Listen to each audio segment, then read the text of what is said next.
I've playfully used in my work the metaphor of the black widow spider. Black widow spider is quite a dangerous spider, and it spins a web in our brain. I'm not safe enough. I'm not secure enough. I don't belong.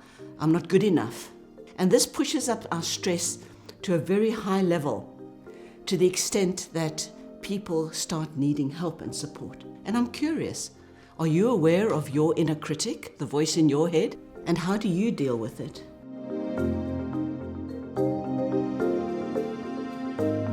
Stress and burnout is at an all-time high today. Every day in my work, I meet leaders who are struggling with three variations of very real kinds of feelings and dilemmas. Number one is the feeling of being unsafe and insecure in their work or in their organization. Number two, feeling of a lack of belonging or not fully accepted for who they really are. And number three, feelings of not being recognized or valued enough for what they bring. These are very natural needs, and they show up as an incessant chatter. Imagine a spider, it's a harmful spider, spinning a detailed web in your brain. And this becomes like a very sensitive area or a hot button. If somebody just touches one strand of that web, if it's about rejection or security, it causes this spider to overreact and to dash out and to react much more than what the situation calls for. So in my latest research, I've started studying what is it that makes certain people in the workplace deal with their stress pretty well and be resilient, while others tip into full-blown burnout. There's this issue of misalignment that we're noticing that has a huge impact on stress and burnout. Individuals are constantly being asked to be somebody they're not. For example, asking an entrepreneur to do introvert work.